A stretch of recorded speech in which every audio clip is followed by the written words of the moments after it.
سال محرم سے شروع ہوتا ہے اور ذی الحج پہ ختم ہوتا ہے۔ اس بات کا بھی ضرور خیال رکھا کریں کہ ہمارا جو اسلامی سال ہے اس کا آغاز جنوری سے نہیں ہوتا، اس کا آغاز محرم سے ہوتا ہے اور اس کا اختتام دسمبر پہ نہیں ہوتا بلکہ اس کا اختتام ذی الحج پہ ہوتا ہے۔ اسلامی سال کا آج پہلا دن ہے، یکم محرم الحرام، امیر المومنین خلیفۃ المسلمین جانشین مصطفیٰ جبل استقامت اور رسول اللہ کے دین کا بہت بڑا سپاہی حضرت عمر فاروق رضی اللہ تعالی عنہ، جناب عمر کا نام صرف کام نہیں، حضرت عمر کا نام انقلاب برپا کر دیتا ہے۔ حضرت عمر کا نام کفر کے ایوانوں میں جبر، ظلم، شرک کی وادیوں میں جب حضرت عمر کا نام بھی لیا جائے تو بے ایمان کانپنا شروع ہو جاتے۔ حضرت عمر فاروق رضی اللہ تعالی عنہ، حضرت عمر معمولی شخص نہیں، معمولی آدمی نہیں۔ کچھ لوگ صدیوں کے بعد پیدا ہوتے ہیں اور کچھ لوگ ایسے ہوتے ہیں جو ایک ہی بار پیدا ہوتے ہیں، ان جیسا دوسرا پیدا ہوتا ہی نہیں، دوسرا ان طرح کا پیدا ہوتا ہی۔ حضرت عمر رضی اللہ تعالی عنہ جیسی شخصیات پیدا ہی نہیں ہوتی دوبارہ۔ سارے صحابہ در رسالت مآب پہ خود آئے۔ یہ وہ عظیم شخص ہے جسے اللہ کے محبوب نے اللہ سے مانگ کے لیا، کہا اے اللہ یہ مجھے دے دے، اللہ سے مانگ کے لیا ہے۔ اس لیے صوفیاء کہتے ہیں کچھ مرید ہوتے ہیں کچھ مراد ہوتے ہیں، کچھ مرید ہوتے ہیں کچھ مراد ہوتے ہیں۔ مرید وہ ہوتا ہے جو چل کے آتا ہے، آ کے مرید ہوتا ہے۔ مراد وہ ہوتا ہے جسے کہا جاتا ہے کہ یہ کبھی میرا بن جائے نا، یہ کبھی آ جائے نا، میرا بن جائے، اس کو مراد کہتے ہیں۔ حضرت عمر مصطفیٰ کریم کی مراد ہیں، حضور کی مراد ہے۔ اللہم اعز الاسلام بے اسلام عمر ابن خطاب، اے اللہ اسلام کو عزت دے دے، میرے عمر کو کلمہ پڑھنے کی توفیق عطا فرما دے۔ اور کیسے دعا مانگی؟ او یار حضرت عمر کی تو اس فضیلت کا کوئی جواب نہیں دے سکتا، میرے رسول پاک علیہ السلام سب کے لیے ہی دعا مانگتے ہیں نا، حضور کی دعا عام ہے، لیکن مصطفیٰ کریم نے کعبے کا غلاف تھام لیا اور غلاف کعبہ کو حضور نے سینے سے لپٹایا اور سینے سے چمٹا کے کہا اے اللہ میں نے تو کبھی سوال ہی زیادہ نہیں کیے، میں کرنے آیا ہوں، مجھے عمر دے دے، عمر دے دے۔ حضور نے مانگ کے لیا۔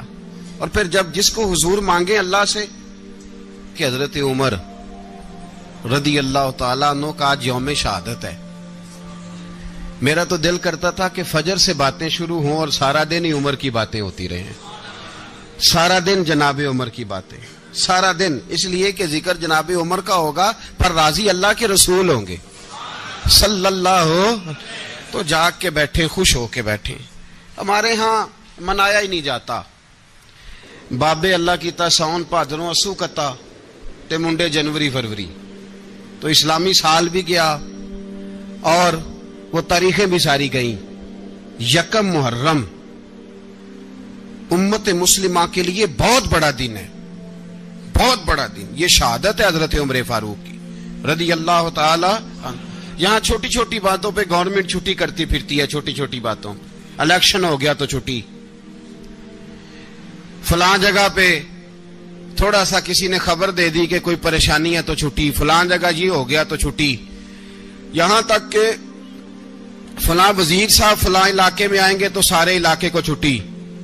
اور اب تو اس سے بڑا حال ہونے لگا ہے، اگر جن لوگوں کی سندھ میں حکومت ہے ان کے لیڈر کا دن آیا تو اس دن چھٹی، اور جن کی پنجاب میں حکومت ہے ان کا دن آیا تو چھٹی۔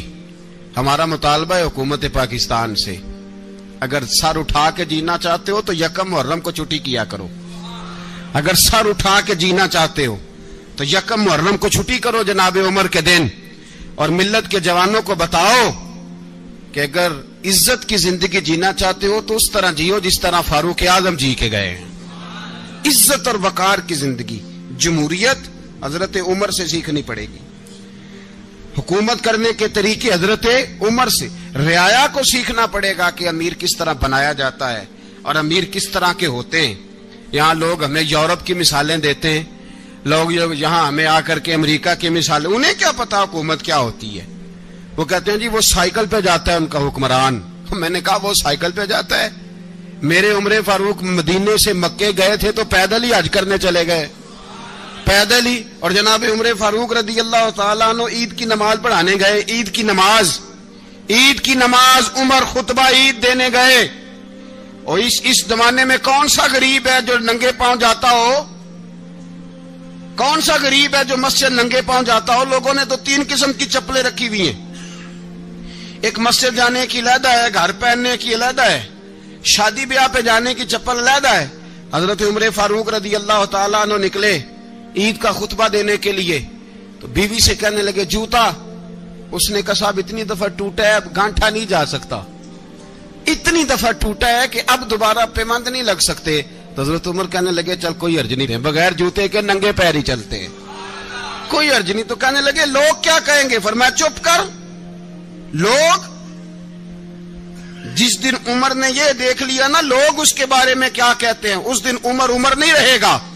تو کہا پھر آپ کا نظریہ کیا ہے؟ فرمایا میرا نظریہ یہ ہے کہ رب رسول میرے بارے میں کیا کہتے ہیں، لوگوں کا کیا ہے؟ لوگ کل کسی کے بارے میں کچھ کہتے ہیں اور پرسوں کچھ کہتے ہیں، میرا نظریہ یہ ہے کہ رب رسول میرے بارے میں ننگے پیر عمر جا رہے ہیں۔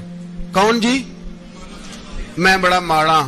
اچھا جناب کیا غربت ہے؟ 10 قسم کے جوڑے لٹکے ہوئے ہیں کمرے میں اور پہننے کی فرصت نہیں، سویرے کیا پہننا ہے، شام کیا پہننا ہے، 15 سوٹ کٹھے استری ہو کے لانڈری والا بھیج رہا ہے، اور تو غریب ہے، تو بہت بڑا غریب ہے۔ اس لیے کہ غربت پیسوں کی وجہ سے نہیں ہوتی، غربت تو دل کی ہوتی ہے۔ تو واقعی بڑا غریب ہے اور تو غریب ہی رہے گا۔ امیر تو عمر فاروق تھے جو ننگے پاؤں چلے گئے عید کی نماز پڑھانے، تو رستے میں جو ملا کہنے لگا عمر جوتا تو پہن لو۔ فرمایا تمہیں عمر کا جوتا نہ پہننے کا نقص تو نظر آیا ہے، کوئی حرج نہیں، اگر عمر کو کبھی بتانا ہوا تو وہ والا نقص بتانا جو عمر کی سیرت میں پیدا ہو، کردار میں پیدا ہو، وہ والا نقص بتانا، یہ چھوڑو جوتے آتے جاتے رہتے۔ ننگے پاؤں گئے، پاؤں دھوئے، نماز پڑھائی، لوٹ آئے۔ او بھائی یہاں تو ہمارا بناؤ سنگار اترنا، جتنی توجہ کپڑوں کی طرف ہے اتنی توجہ کبھی ہماری علم کی طرف ہوتی نا، جتنا ذوق شوق ہمارا بناؤ سنگار کی جانب ہے، اتنا بناؤ سنگار کبھی ہمارا اخلاقیات کی جانب ہوتا تو معاملات بڑی حد تک سنورے ہوئے ہوتے۔ حضرت سیدنا فاروق اعظم رضی اللہ تعالی اپنی زندگی کو ترتیب دیا، ایک دن بھی خلافت نہیں مانگی اللہ سے۔ حضرت عوف بن مالک اشجعی ایک صحابی ہیں، حضرت عوف بن مالک رضی اللہ تعالیٰ عنہ فرماتے ہیں کہ جناب ابو بکر صدیق کا زمانہ تھا تو میں نے خواب دیکھا،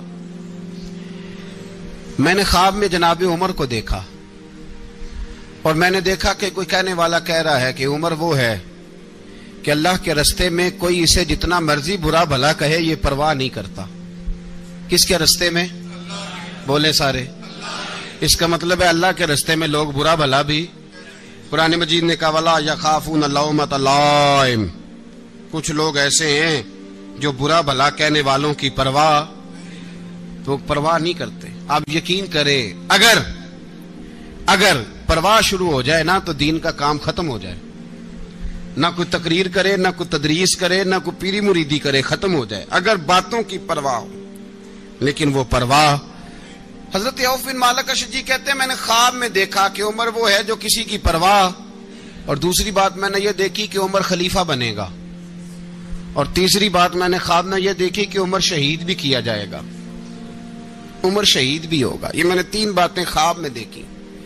فرماتے ہیں میں نے آ کے خواب حضرت ابو بکر صدیق کو سنائی، وہ خلیفہ تھے، وہ کہنے لگے ٹھہر جا میں عمر کو بلاتا ہوں، اس کے سامنے دوبارہ سنانا، اس کے سامنے۔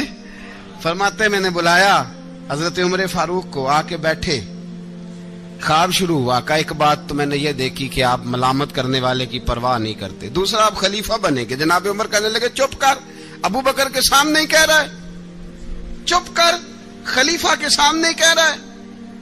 تو حضرت ابو بکر صدیق کہنے لگے عمر اسے کہنے دو، مجھے لگتا ہے رب کی رضا یہی ہے کہ میرے بعد اگر مصطفیٰ کا منبر ملے تو عمر کو ملے، اسے کہنے دو، کہنے دو۔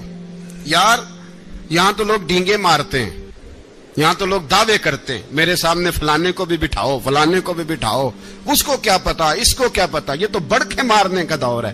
حضرت عمر رضی اللہ تعالیٰ عنہ کو تیسری بات کہی، حضرت عوف بن مالک نے کہا آپ شہید کیے جائیں گے، میں نے خواب دیکھی ہے۔ نیک لوگوں کے خواب بڑی حد تک سچے ہوتے ہیں، کہا میں نے خواب دیکھی ہے۔ تو حضرت عمر کہنے لگے شہید تو دلیر لوگ ہوتے ہیں، شہید تو دلیر، جسے سارا زمانہ دلیر کہہ رہا ہے وہ اپنے بارے میں کیا کہہ رہے ہیں، کہتے ہیں شہید تو دلیر، میں تو کاہل سا آدمی ہوں، سست آدمی ہوں، میں تو اتنا کام ہی نہیں کرتا، تو یہ خواب تو نے جو دیکھا ہے نا پھر سے دیکھنا۔ تو ابو بکر صدیق فرمانے لگے عاجزی نہ کر، انکساری نہ کر، تو جو کہہ رہا ہے ٹھیک کہہ رہا ہے، لیکن مجھے سن کے شکر بھی ہوا ہے اور افسوس بھی ہوا ہے۔ افسوس اس بات کا کہ تیرے جیسا بطل عظیم چلا جائے گا، اور شکر اس بات کا کہ رب تجھے زندگی بھی اعزاز والی دے گا، اور شہادت کی موت دے کے اللہ تجھے موت بھی عزت والی عطا فرمائے گا، اللہ موت بھی تجھے عزت والی دے گا، تجھے کاہلوں جیسی موت اللہ۔ حضرت فاروق اعظم رضی اللہ، او بھائی یہاں تو اس زمانے کا سب سے بڑا مسئلہ پروٹوکول ہے۔ لوگوں کو پتا ہوتا ہے کامل پیر ہے، کامل مرشد ہے، لوگ نہیں جاتے۔ میں کسی کا مرید ہو جاؤں، میرا پروٹوکول کدھر گیا؟ پتا ہوتا ہے یہ کامل استاد ہے، میں اس کے پاس بیٹھوں گا تو میری تربیت کرے گا، لیکن لوگ شاگرد نہیں بنتے، میں کدھر گئی؟ یہ جو پروٹوکول کی مصیبت ہے نا، اس نے بڑے بڑے لوگ زیرو کر دیے، بڑے بڑے لوگ۔ اور یہ مت سمجھے کہ آپ کا وزیر اعظم پروٹوکول لیتا ہے یا آپ کا صدر پروٹوکول، وزراء، ایسی کوئی بات نہیں۔ ہم چھوٹے طبقے سے لے کر بڑے سارے پروٹوکول کے قائل ہیں۔ ہمارا تو داماد بھی کہتا ہے کہ مجھے پوچھا نہیں میں تمہارے گھر کیوں آؤں۔ ہمارا تو بھائی ہر شخص اعلان کرتا ہے پروٹوکول کا، فلانے نے عزت نہیں دی تو واپس آ جاؤ، فلانے نے سلوٹ نہیں کیا تو واپس آ جاؤ۔ لوگ جہاں سلوٹ کرنا چاہیے وہاں بھی سلوٹ کرانے کے قائل ہیں، پر حضرت عمر رضی اللہ تعالی، حضرت عمر کی سادگی اور پھر جناب عمر کی عاجزی، جب انسان اپنے اوپر سوار کر لیتا ہے نا، سوار کر لیتا ہے، میں بدکار پرانا خادم، کسے در ملی نی ٹوئی، اتے واصف یار نے نظر جو کیتی تے واصف ہی ہو۔ میں اکثر سوچتا ہوں حضور نے جہاں بھی کہا نا، فرمایا میرے بعد نبی ہوتے تو خطاب کے بیٹے عمر ہوتے۔ حضور نے فرمایا عمر جس رستے سے جاتا ہے شیطان وہ رستہ بدل جاتا ہے۔ نبی پاک صلی اللہ علیہ وسلم نے فرمایا میرا عمر وہ ہے کہ اس کی زبان پر حق جاری ہے۔ حضور علیہ الصلوۃ والسلام نے فرمایا 950 سال حضرت جبریل میرے عمر کی شان بیان کریں تو ان کی عظمت ختم نہیں ہوتی۔ 950 سال جبریل عظمت بیان کرے تو ختم نہیں ہوتی۔ یہ بات ہے حضرت عمر کی، اور فرمایا عمر ابو بکر کی نیکیوں میں سے ایک نیکی ہے، یہ شان ہے اب عمر فاروق رضی اللہ تعالیٰ عنہ کی۔ حضور نے فرمایا میرے بعد نبی ہوتے تو عمر ہوتے، جس گلی سے عمر آئے شیطان رستہ بدل جائے۔ میرے عمر فاروق کی شان 950 سال بیان ہو تو ختم نہ ہو۔ عمر کی زبان پر اللہ حق بیان کرتا ہے، جو عمر کہتا ہے وہی رب کر دیتا ہے۔ حضور ساری زندگی فضیلتیں بیان کرتے رہے، عمر جواب میں کیا کہتے ہیں؟ کوئی بتائے نا کہ یہ والی حدیثیں کبھی عمر نے بھی روایت کی ہوں کہ حضور نے میرے بارے میں یہ کہا ہے۔ یہ روایتیں وہ روایت نہیں کرتے، ان سے جب لوگ کہتے عمر تیری بڑی بات ہے تو عمر رو پڑتے، کہتے میں تو اونٹ چرانے والے باپ کا بیٹا ہوں، میں تو اونٹ چرانے والے باپ کا بیٹا، اونٹ چرا۔ اس سے آگے عمر گئے ہی نہیں ساری زندگی، اس سے آگے لفظ ہی نہیں ادا کی۔ اور میں تو بھائی اونٹ چرانے والا، میرا باپ تو اونٹ چرایا کرتا تھا، 10 اونٹ تھے، میری ڈیوٹی ہوتی تھی، سنبھالے نہیں جاتے تھے، ابا ڈنڈوں سے مارتا تھا۔ ساری زندگی عمر حج کرنے گئے، ایک خشک تنا کھجور کا عمر فاروق رضی اللہ تعالیٰ عنہ نے اس کو اپنے کلاوے میں لیا، رونے لگے۔ لوگوں نے کہا عمر کیا ہوا؟ فرمانے لگے یہاں میں اونٹ چرایا کرتا تھا، یہاں میں اونٹ چراتا تھا، 10 اونٹ سنبھالے نہیں جاتے تھے، دیکھو رسول اللہ کی شان، آج ساری امت چلانے کا طریقہ عطا فرما دیا ہے، ساری نظریے سے پیار۔ یار پیسہ کس کو برا لگتا ہے؟ آپ جس آدمی کی 50 کروڑ کی پراپرٹی ہے اس کو پوچھیں سب سے غریب، آپ کو وہی نظر آئے گا، وہ کہے گا میں ٹائٹ ہوں، حالات بڑے۔ میں کئی باری پوچھے انہوں نے، میں کہے تو ترجمہ بھی 10 چھڑوں کی، ہمیں تو سمجھ نہیں آتی، اور ٹائٹ حالات کون سے ہوتے ہیں جی؟ جس آدمی کا کروڑوں میں کاروبار ہے نا، اس کو آپ چھیڑے وہ رونے لگ جائے گا، رونے۔ تو کئی میں نے ایسے دیکھے ہیں کرائے کا مکان ہے، ان سے پوچھے صاحب کیا حال ہے، تو کہتے ہیں جتنی اللہ نے شان والی زندگی ہمیں عطا کی ہے کسی کو نہیں دی ہوئی۔ اس کا مطلب ہے خوشی بھی یہی ہے اور غم بھی یہی ہے، اندر سے خوشی ہے، اندر سے ہی۔ تو نے اگر راضی رہنا ہے تو ادھر سے رہنا ہے، ناراض رہنا ہے تو بس اپنے آپ کو خوش رکھے گا تو ہو جائے گا۔ سارے صحابہ مل کے آئے، کہنے لگے عمر فاروق سے کہنا ہے نبی پاک کے زمانے میں تو ظاہراً غربت تھی، ابو بکر کے دور میں بھی غربت تھی، اب تو بڑا مال ہے،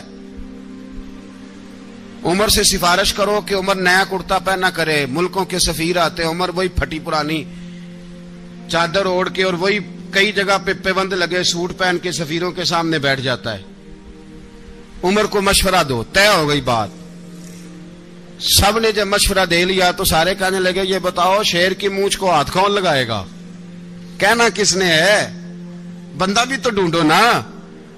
نے کہا جناب میرا یہ خیال ہے کہ مولا علی شیر خدا کہیں گے، کیونکہ جس شخص کی عمر کو سب سے زیادہ حیا کرتے دیکھا وہ شیر خدا مولا علی ہے رضی اللہ تعالی علی کہیں گے، اس لیے کہ جناب علی تو کئی دفعہ جب گفتگو کرتے تھے تو حضرت عمر چپ کر جاتے تھے اور فرماتے تھے علی نہ ہوتا تو میں ہلاک ہو جاتا۔ تو کہا علی سے کہو۔ جناب علی شیر خدا کو بلایا، کس کام کے لیے جی؟ اللہ اکبر۔ یہ ذرا اپنے اس دور پہ اس بات کو ذرا لاکا جناب ان سے کہیں کہ زیادہ نہیں، ایک کرتا نیا پہن لے، سفیر آتے ہیں وزیر آتے ہیں تو ایک کرتا نیا پہن لے۔ حضرت علی کو بلایا، آپ فرمانے لگے کوئی اور بات ہوتی تو میں کہہ دیتا، یہ والی میں نہیں کہہ سکتا، کوئی اور ہوتی تو میں عمر کو کئی دفعہ کہہ دیتا ہوں، جلال میں بھی تو سن، یہ والی میں نہیں کہہ سکتا، میں تمہیں ایک مشورہ دیتا ہوں۔ کہا وہ کیا؟ کہنے لگے سیدہ عائشہ صدیقہ سے کہو، وہ مومنوں کی ماں ہیں، عمر ٹالے گا نہیں۔ اماں جی سے جا کے کہا اماں جی نیا کرتا عمر سے کہیں پہن لیں، وزیر آتے ہیں بڑے بڑے لوگ تو چلو کوئی حرج نہیں۔ اماں جی نے کہا اچھا کوئی بات نہیں میں بلا لیتی ہوں۔ جناب عائشہ نے پیغام بھیجا،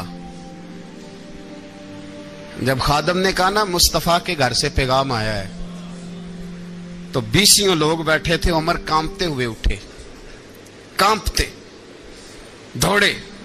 حضرت عائشہ پردے میں تھی تو فرماتی ہیں عمر اتحیات کی حالت میں بیٹھ گئے۔ کہا اماں جی دیر تو نہیں ہو گئی مجھے آنے میں؟ کہا نہیں ٹائم پہ آ گئے ہو، کس لیے بلایا تھا؟ کہا عمر دیکھو غربت کے معاملات اور ہوتے ہیں، جب اللہ آسانی دے تو کوئی چیز استعمال کرنا حرام نہیں ہوتی، اگر حرام ہے تو بتاؤ۔ کہا نہیں اماں جی حلال ہی ہے۔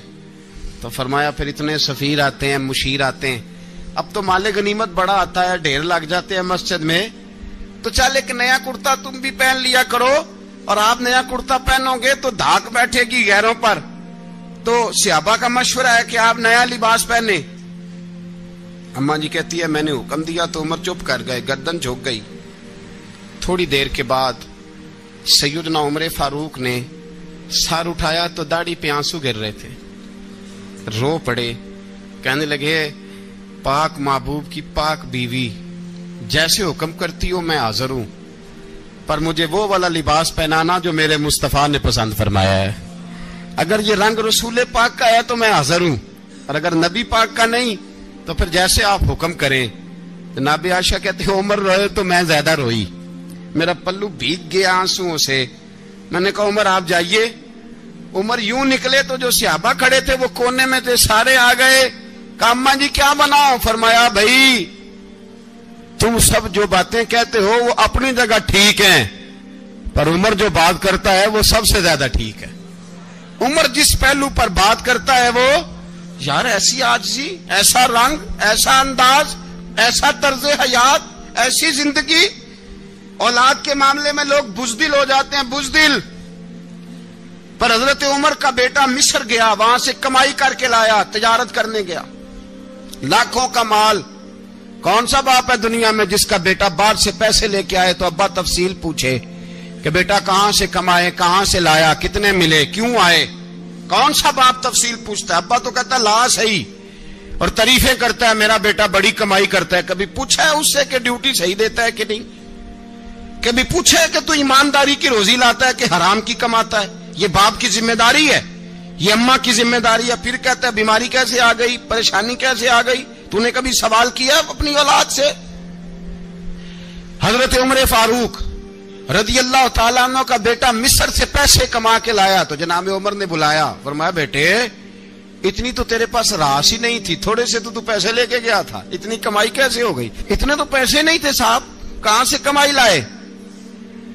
اس نے کہا ابا جی وہ جو میرے چچا ہے نا مصر کے گورنر، آپ کے دوست، انہوں نے میری مدد کی ہے. فرمایا جتنے لوگ گئے تھے سب کی ہے مدد اس نے؟ کہا نہیں صرف میری کی. فرمایا تیری کیوں کی؟ تیری کیوں کی؟ کہا حضور آپ کے دوست ہیں. فرمایا چپ کر حضور انہوں نے مجھے اتنے پیسے دیے، میں نے کاروبار میں ڈالے تو نفع آیا تو میں ان کی رقم دے کے. فرمایا خاموش ہو جا، باقی جتنے لوگ گئے تھے سب کی مدد کی اس نے؟ کہا نہیں حضور صرف میری کی. فرمایا اس نے تیری مدد نہیں کی، اس نے خلیفہ کے بیٹے کی مدد کی، اس لیے کہ وہ خلیفہ کو اپنے حق میں نرم کر سکے. فرمایا آدھا مال تیرا ہے، آدھا مال غنیمت کا ہے، مال خزانہ کا ہے، مسلمانوں کا ہے، اس لیے کہ تو جو وہاں سے مال کما کے لایا ہے وہ اپنے باپ کے خلیفہ ہونے کی وجہ سے کما کے لایا ہے، لہذا رکھ ادھر. یہاں کہتے ہیں کدھر سے آیا، کیسے آیا، کون سا حساب دیں، کیا کریں؟ او بھائی حضرت عمر رضی اللہ تعالیٰ عنہ کا اپنی اولاد کے بارے میں یہ رنگ ہے. ایک جنگ سے نا خوشبو آئی، خوشبو بڑی مہنگی ہوتی تھی، عرب میں خوشبو آج بھی بڑی مہنگی ہے، وہ زیادہ استعمال کرتے ہیں. میری باتوں کی سمجھ آ رہی ہے میرے بھائیوں؟ بڑی مہنگی خوشبو تھی. جب وہ خوشبو آئی تو حضرت عمر نے کہا، گھر میں پہلے پہنچی حضرت عمر کے، چونکہ زیادہ عورتیں استعمال کرتی تھی گھر کے اندر خوشبو، مرد بھی لگاتے تھے. حضرت عمر نے اپنی بیوی سے کہا، آپ کی زوجہ تو تھی وہ بڑی خوشبو کو پسند کرتی تھی. حضرت عمر نے اپنی زوجہ سے کہا کہ خوشبو لاؤ، میں نے ایک عورت کی ڈیوٹی لگائی ہے، وہ خوشبو تول کے نا تو حصہ برابر صحابہ میں بانٹ دے گی. تو آپ کی زوجہ کہنے لگی کسی بی بی کی ڈیوٹی لگانے کی کیا ضرورت تھی، میں جو موجود تھی میں بانٹ دیتی ہوں تول کے حصہ برابر. آپ نے فرمایا نہیں تو رہنے دے، فلانی بی بی بانٹے گی. کہا حضور میں نے بھی بانٹنی ہے، میرے پہ کچھ حق ہے؟ آپ نے فرمایا نہیں تو تفصیل نہ پوچھ، تو خوشبو دے دے، کوئی اور بانٹے گی. خاتون خانہ تھی نا، کہنے لگی نہیں مجھے بھی آج آپ کو بتانا ہی پڑے گا کہ کوئی جو بانٹ سکتی ہے تو میں کیوں نہیں بانٹ سکتی؟ زوجہ کہتی عمر نے بات کی تو میری چیخیں نکل گئیں. حضرت عمر فرمانے لگے جب تو خوشبو بانٹے گی نا تیرے ہاتھوں کو بھی لگے گی، تیرے دوپٹوں کو بھی لگ جائے گی. اگر رب کریم نے مجھ سے سوال پوچھا کہ عمر خوشبو تو مسلمانوں کی تھی، تیری بیوی کے دوپٹے کو کیوں لگ گئی، تو میں اللہ کے حضور کیا جواب دوں گا؟ اگر اللہ نے یہ سوال کیا کہ تیری بیوی نے کیوں لگائی، وہ تو حصہ تھا مسلمانوں کا، تو نے تیری بیوی نے کیوں لگائی؟ تو فرمایا میں نہیں چاہتا کہ اللہ کے حضور مجھے اور تجھے باز پرس ہو، لہذا کسی اور کو بانٹنے دے. زوجہ روئی اور تڑپ کے کہنے لگی عمر مجھے لگتا ہے صبح قیامت بھی تیری بیوی ہونے کی وجہ سے اللہ مجھے جنت عطا فرما دے گا، تیری زوجہ ہونے کی برکت سے. بھائی یہ معیار رکھا، خدا کی قسم ایسا شخص تاریخ میں دوبارہ نہیں آیا. اتنا بڑا آدمی، اتنا بڑا شخص، اتنا بڑا آدمی، اور پھر رنگ یہ ہے کہ عمر 22 لاکھ مربع میل کا حکمران، 22 لاکھ، اور کھجور کے درخت کے نیچے مٹی کا ڈھیلا لے کے سو گئے ہیں، پرواہ کوئی نہیں، کوئی مسئلہ ہی نہیں. 2 غلام ساتھ بیٹھے تو ایک روٹی حضرت عمر نے گھر سے منگوائی، تھوڑا سا سرکہ، تو غلام کہنے لگے ہم نے بھی کھانی ہے. فرمایا کوئی حرج نہیں، روٹی کو پیٹ بھر کے کھانا ضروری تو نہیں، 3 حصوں میں بانٹ لیتے ہیں. ایک آدمی آیا ہوا تھا مصر کا رہنے والا ملنے کے لیے. اس نے پوچھا عمر کدھر ہے؟ تو کہا وہ ادھر جاؤ مسجد میں بیٹھے ہوں گے. اور واپس آیا تو کہنے لگا وہاں تو 3 غلام بیٹھے ہیں, ایک روٹی بانٹ بانٹ کے کھا رہے ہیں, لگتا ہے کئی دنوں سے روٹی نہیں ملی. کہا 3 غلام تو کوئی نہیں, وہاں 2 ہی تھے, تیسرے تو امیر المومنین تھے. اس نے کہا نہیں نہیں 3 غلام ہیں, کپڑے بھی ایک طرح کے پہنے ہوئے, بلکہ 2 کے تو پھر صحیح ہیں, تیسرے کے تو زیادہ ماڑے ہیں. کپڑے بھی ایک طرح کے, کھانا پینا بھی ایک طرح کا, اور ان کا نشست برخاست بھی ایک طرح کی ہے, لہذا کوئی فرق نہیں. حضرت ابو ہریرہ کہتے ہیں میں لے کے آیا, اور جناب عمر کو جب میں نے کچی زمین میں تامت سمیٹ بیٹھے دیکھا تو میں رو پڑا. میں نے اس مصر سے آنے والے کو کہا تو اس کے جلوے دیکھ, اگر اس کی ذات میں اتنا حسن ہے تو محمد عربی کا مقام کیا ہوگا. یہ مقام غور ہے, مقام غور. 10 محرم کو لوگ دیگے پکائیں گے نا, نہیں پکانی ہے؟ کوئی بول دے نہیں, ہاں نہ نہیں کر دے. پروگرام بدلیا تو نہیں دی عید کی کہ وہ ایک کام شروع ہوا ہے لات ٹائٹ ہونے والا. کیوں جی پکنی ہے نا دیکھیں 10 محرم کو انشاءاللہ تعالی, ہم بھی پکائیں گے انشاءاللہ, یہاں بھی پروگرام ہوگا. تو 10 محرم کو جو دیگ پکنی ہے تو ایسا نہیں ہو سکتا کہ 1 محرم کو حضرت عمر کے نام کی بھی کوئی پک جائے. اگر امام حسن حسین کے نام کی دیگیں پکے تو جو امام حسن حسین سے پیار کرنے والے ہیں, جو امام حسن حسین سے, ہم لوگوں نے بھی عجیب رٹا اپنایا ہے نا. ہم لوگ بات کا ایک پہلو دیکھتے ہیں, دوسرا نہیں دیکھتے. حضرت امام حسن اور حسین کو بھی نبی پاک نے شہید کہا, اور جناب عمر کو بھی رسول اللہ نے خود شہید فرمایا. فرمایا شہید ہے, خود فرمایا اپنی زبان سے کہ یہ شہید ہے, خود میرا عمر شہید ہے. تو ان کے نام کی دیگ نہیں پکنی چاہیے, اس طرف نہیں ہماری توجہ ہونی چاہیے. اور اہل بیت نبو, یہ بات میں پہلے بھی کرتا ہوں, آج پھر کرنا ضروری سمجھتا ہوں. اہل بیت کا پیار, سن لو کان کھول کے, اہل بیت کا پیار اگر ہمیں کسی نے سکھایا ہے تو سیدنا عمر فاروق نے سکھایا ہے. اہل بیت نبوت کی محبت اگر کسی نے سکھائی ہے تو کس نے سکھائی ہے؟ بول کے بتائیے. حضرت عمر نے. اہل بیت کا پیار ہمیں حضرت عمر نے بول کر کے سکھایا ہے. بھائی یاد رکھیں, کسی کی طاقت نہیں تھی دم مارنے کی حضرت عمر کے سامنے, طاقت ہی نہیں تھی. کیسر و کسرا کانپ جاتے تھے, جرت ہی نہیں کرتے تھے حضرت. اور ہمارے تو تعلقات بڑے ہیں نا غیروں سے. حضرت ابو موسیٰ اشعری رضی اللہ تعالیٰ عنہ فرماتے ہیں میرا منشی سائی تھا, وہ کاتب کہتے تھے وہ لوگ, میرا حساب کتاب عیسائی تھا. تو فرماتے ہیں ایک دن میں نے وہ سارا حساب کتاب لین دین کے حضرت عمر کو دکھائے تو فرمانے لگے جس نے لکھے ہیں اس کو بلاؤ. کہنے لگے حضور مسجد نہیں آ سکتا. کیوں نہیں آ سکتا؟ کہنے لگے وہ عیسائی ہے. کہتے ہیں حضرت عمر جلال میں آ گئے.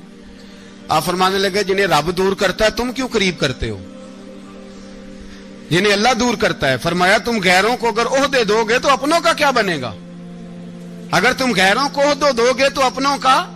یہ سوچ ہے جو آج برما کے مسلمانوں کے لیے بھی ضروری ہے. کہا اگر تم غیروں کو عہدے دو گے تو اپنوں کا. ہم نے غیروں کو عہدے دیے تو دیکھا نا اپنے کس طرح کاٹے جا رہے ہیں. غیروں کو جو عہدے دے دیے جرانے سارے غیروں سے. روز دعویٰ ہوتا ہے چین ہمارا سجن ہے, چین ہمارا دوست ہے. او بھائی دوست ہے تو اس سے کہو نا کہ برما تو تمہاری ایک چھوٹی سی ریاست ہے, چین کے بغیر تو وہ سانس بھی نہیں لے سکتا.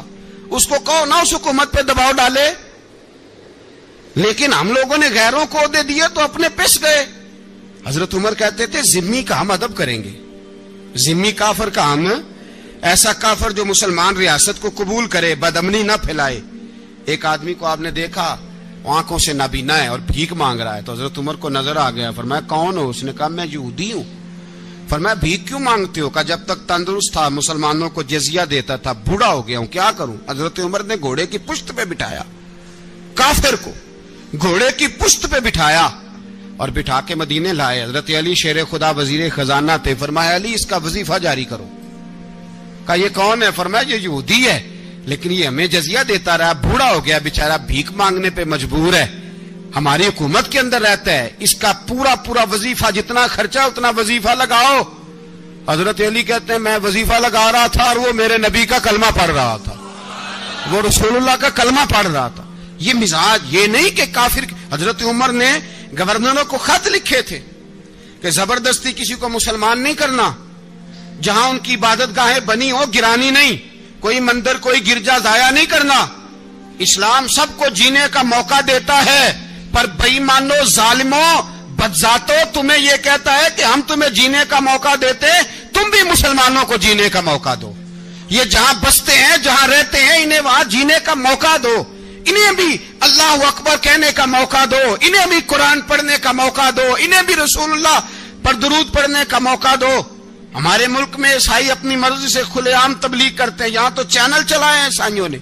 کسی مذہبی جماعت نے کبھی جلوس نکالا ہے کہ عیسائیوں کا چینل بند کرو؟ بولے نکلا ہے کہ نہیں نکلا؟ کتنے ظلم کی بات ہے. ہم جب غیر کو اتنا تحفظ دیتے ہیں، اتنا تحفظ دیتے ہیں. ہم نے دیکھا ہے، مجھے بیسیوں لوگوں نے عید پہ ٹیلی فون کیے کہ عیسائیوں کو قربانی کا گوشت دے لیں. مجبور ہیں جی، دروازے پہ آ گئے ہیں، ہمارے کام کاج کرتے ہیں. بیسیوں لوگ، عام آدمی کے دل میں ان کا اتنا جذبہ ہے. وہ مسائل کا بیان کرنا ایک علیحدہ بات، لیکن ہمارے دل کافر کے حق میں بھی نرم ہو جاتے ہیں.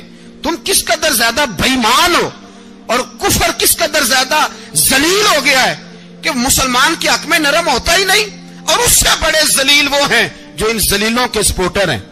وہ کسی عرب ملک کے حکمران ہو یا کسی اور جگہ کے، وہ بڑے ذلیل ہیں جو ان ذلیلوں کے سپورٹر ہیں، جو برما کی بچیوں کے قتل پر اپنی حکومتیں چمکا رہے ہیں. انہیں شرم نہیں آتی. اس قدر مسلمان تڑپا ہے، لیکن ان بے غیرتوں کو ذرا ہوش نہیں آئی. اور یہ ان کے کماش، ان کے دلال جو ہر جگہ ان کی سپورٹ کر کے اپنی حکومتیں قائم کرتے ہیں، ان بے ایمانوں کو پتہ نہیں کہ کب ان پر اللہ کا عذاب اترے گا اور کس طرح ان کے پرخشے اڑیں گے. تمہیں اپنی ذلت اور رسوائی نظر نہیں آ رہی کہ زمین کس طرح تمہارے لیے تنگ ہو گئی ہے؟ اس سے زیادہ اور تمہاری رسوائی کیا ہوگی؟ ڈرو اللہ سے. اور یہ تو دنیا کا عذاب ہے. ان بطش ربک لشدید.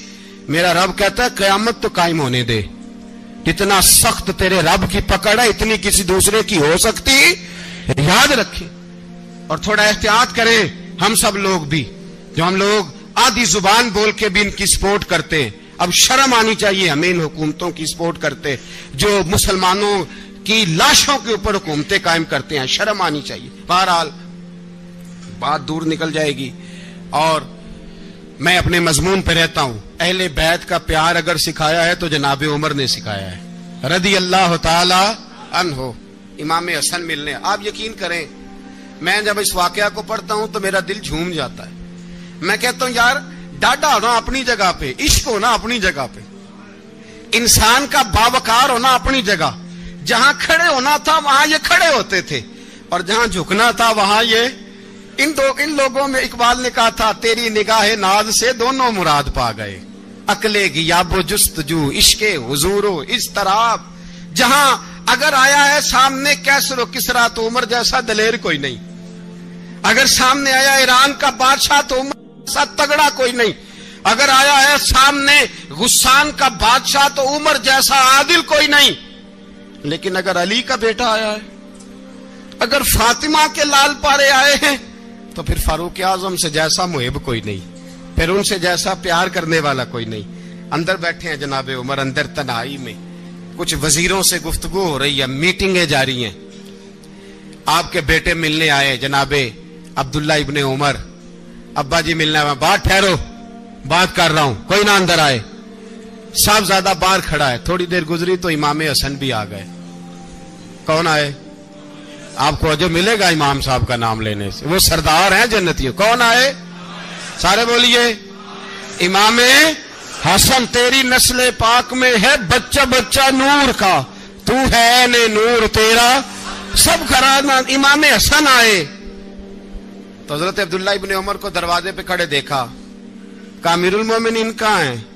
کہنے لگے حضرت عمر کے بیٹے. کہنے لگے وہ اندر بیٹھے، کچھ میٹنگ ہو رہی ہے، اور انہوں نے کہا کوئی اندر نہ آئے، لیکن آپ جانا چاہیں تو چلے جائیں. آپ جانا چاہیں تو تیری نسل پاک میں ہے بچہ بچہ نور، آپ جانا چاہیں تو چلے جائیں. تو انہوں نے کہا جب آپ باہر کھڑے ہیں تو مجھے کوئی اتنا ضروری کام نہیں، اور ابھی زور کی نماز تھوڑی دیر میں ہوگی، میں مسجد میں مل لوں گا امیر المومنین سے. یہ بات کہہ کے امام حسن چلے گئے. یار اتنی بڑی بات نہیں تھی، اتنی بڑی بات نہیں تھی. تو میرے استادوں کا بیٹا بھی آئے تو کہا ٹھیک ہے جی وہ سوئے ہوئے ہیں، تو کوئی غرض نہیں یار میں ٹھہر کے آ جاؤں گا. کوئی بڑی بات نہیں تھی، دیکھا جائے تو بڑی بات نہیں تھی، پر بات بہت بڑی تھی اس لیے کہ یہ خالی حسن نہیں، یہ حسن ابن علی ہے. یہ حضرت فاطمہ کے لخت جگر.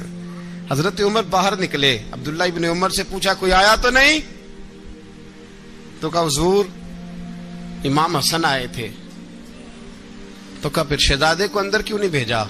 کہا میں نے کہا تھا. وہ کہنے لگے اگر امیر المومنین مصروف ہیں تو میں ظہر میں مل لوں گا. حضرت عمر رونے لگے, فرمایا بیٹے تو نے اچھا نہیں کیا. پھر مسجد نہیں گئے, سیدھے امام حسن کے دروازے دستک دی. امام حسن باہر آئے, کہا شہزادے آئے تھے تو ملے کیوں نہیں؟ تو امام حسن کہنے لگے حضور آپ کا اپنا بیٹا دروازے پہ کھڑا تھا, آپ کا اپنا بیٹا دروازے پہ کھڑا تھا, اور منع بھی کیا تھا آپ نے تو میں زور میں مل لیتا.